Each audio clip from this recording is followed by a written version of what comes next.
Hello everyone, myself Vaibhav. I welcome all of you to today's session of Daily Stock, in which we are going to look at the Adobe's response to the earnings release, in which the stock is trading around 15 percentage point lower. This is a major company, and its earnings have been a major disappointment for the investors. But if you look at the actual numbers, you will see that there has been growth in the revenues, though there is no growth in the net income. But that is for another reason. There has been one-time charge because of the termination of the acquisition, so that is not really directly related to the performance. But still, if we look at the broader picture, this is a case of a disappointing earnings in the way that this is failing to meet the expectations, and not that the company is doing too badly. It's not really doing too badly, but the valuations had surged, and the earnings failed to catch up to that, and that is why we are seeing this sharp reaction in the market. The Adobe hasn't been able to take full advantage of the AI boom like other major tech players, but the expectation of the investors were on the similar lines, and that is why we are seeing these earnings drastic response where the stock is looking increasingly bearish. And I think from near term to medium term perspective, the things are going to change, and we will have to make a fresh assessment. So for that, we have to consider the actual earnings, the fundamental business prospects, and afterwards we will also see how things have been working out on the technical side of the story, how the stock price has performed in the recent weeks, recent months, recent quarters, and then juxtapose it with the earnings to get a clearer idea of the valuations and the possibilities moving ahead. If you simply read this Adobe's earnings report from the point one, you will see that the commentary has been positive because the revenues have touched a record level. This earnings number, the total revenue, is the highest ever for high, and because of these results, the stock is now being grounded. But if we read into the key highlights of the first quarter of fiscal year 2024, you will see that there has been double-digit growth in the total revenues. The earning per share is also on the higher side, and the cash flows from the operations have been quite good. There is a significant remaining performance obligations, so it has orders in the pipeline, and it is also embarking on a ambitious share buyback program. So good so far, but then if you consider the market's reactions to this, then you will be perplexed to some extent. And if we go by the breakdown of the different segments, then the key segments like digital media segment revenue, and the digital experience segment, these are all doing quite well. There has been growth on most accounts, and for that we have to look at its consolidated statement of income. In it, you can see that the subscription revenue is on the higher side. The growth is around 15 percentage point. The product revenues are not really changing much, and the services and other revenue is slightly lower. But all these both two segments, the products and services, are not really major contributor. The major contribution comes in from the subscription, which is doing quite well. And then if we turn our attention to the cost of revenue, there has been increase in the cost of revenue, and that has still contributed to the growth in gross profit. And then if we consider these operating expenses like R&D, sales, marketing, general administrative, and then there is the acquisition termination fee, which is one-time expense, and it is not going to recur quarter after quarter. So if you look at these total operating expense, it is slightly higher. If we take out this acquisition termination fee, then this operating expense works out at $2.68 billion, which is slightly higher than the prior prior year's expense. So there has not been much change in the operating structure of the company, unlike major players in the tech segments who have tried to make the company leaner and meaner. The initiatives haven't really borne fruit for the Adobe. Its operating expenses are still on the rising side. Then we get this net operating income, which is almost half of its prior year's earnings. But if we add this one-time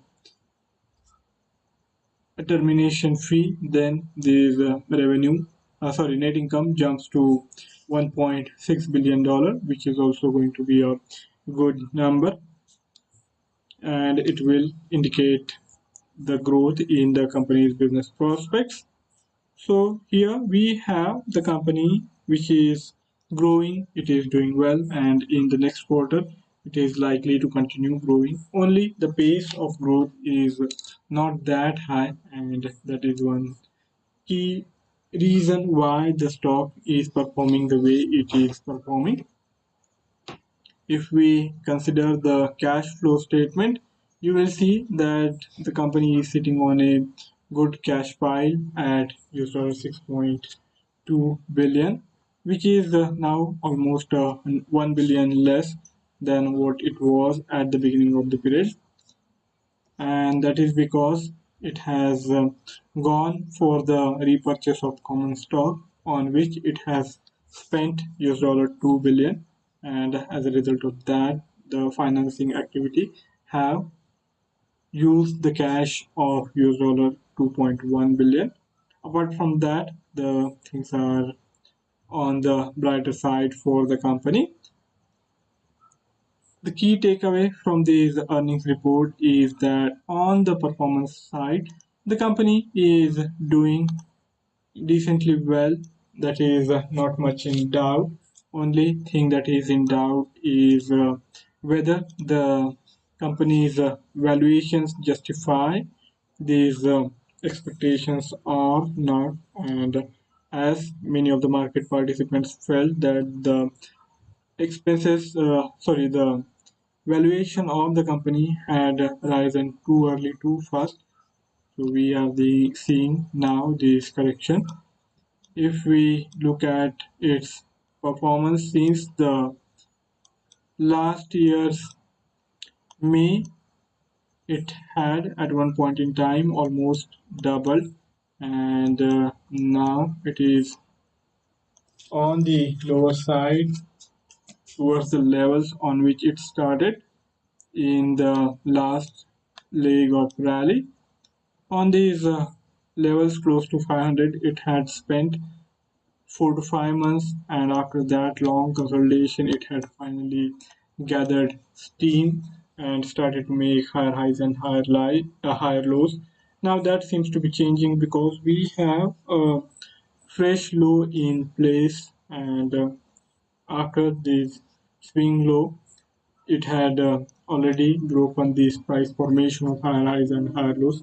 Now we have a clear cut formation of lower highs and lower low, and that means in the medium term the things have changed from bullish to bearish. The trajectory for the Adobe Inc.'s price, the stock price is now increasingly bearish, so we will do well to go with the flow, sit on the sidelines till we get a good trading opportunity to short it.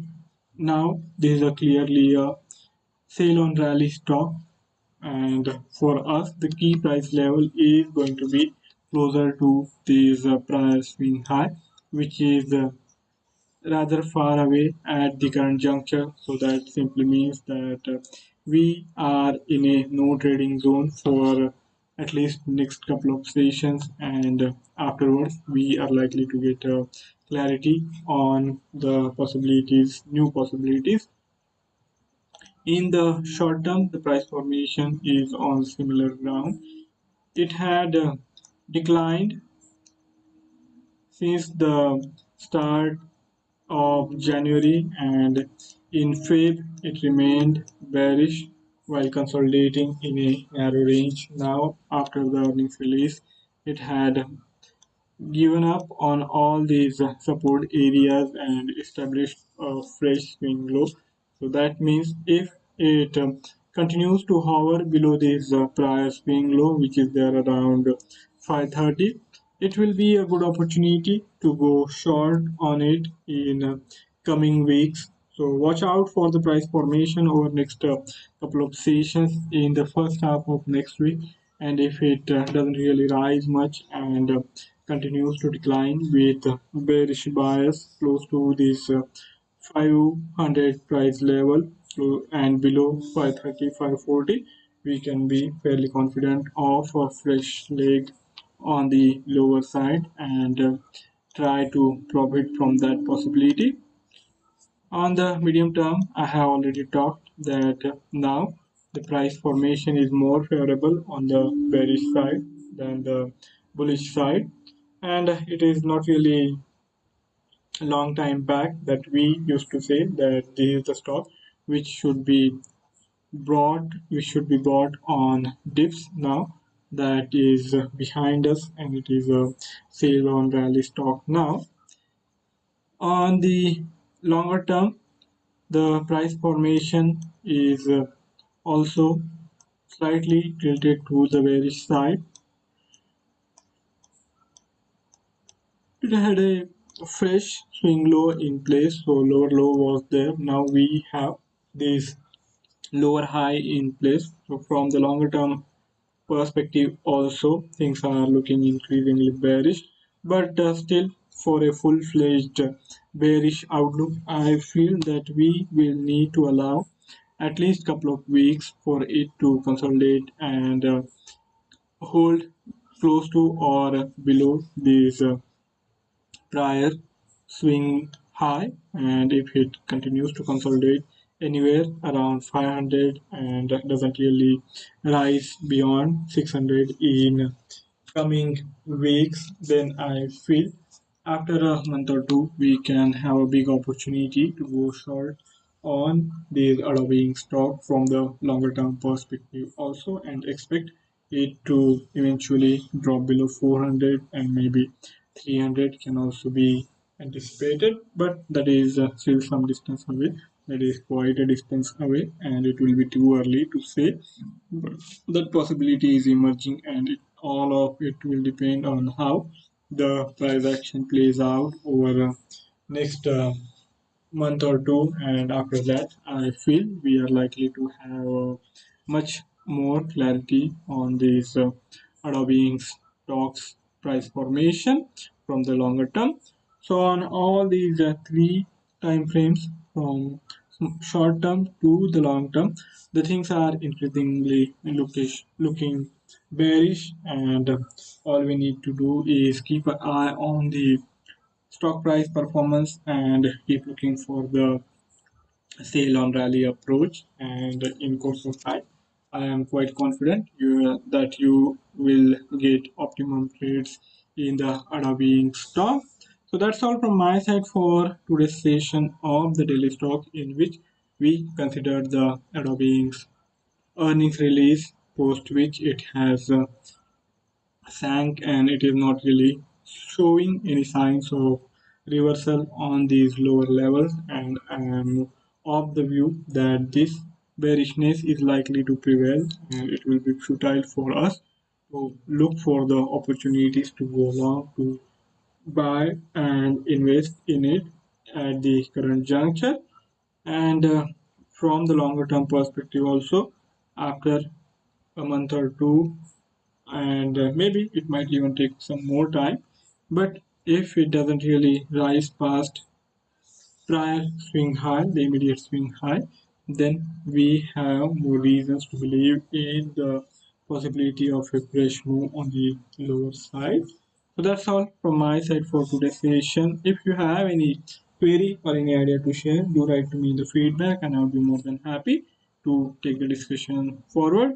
Thank you all for joining in. Have a fabulous time ahead. If you have found the session informative and useful, do like and subscribe to the channel. You will have equally interesting sessions by me as well as the other hosts on this platform. See you next time around on the Monday. Thank you all. Goodbye.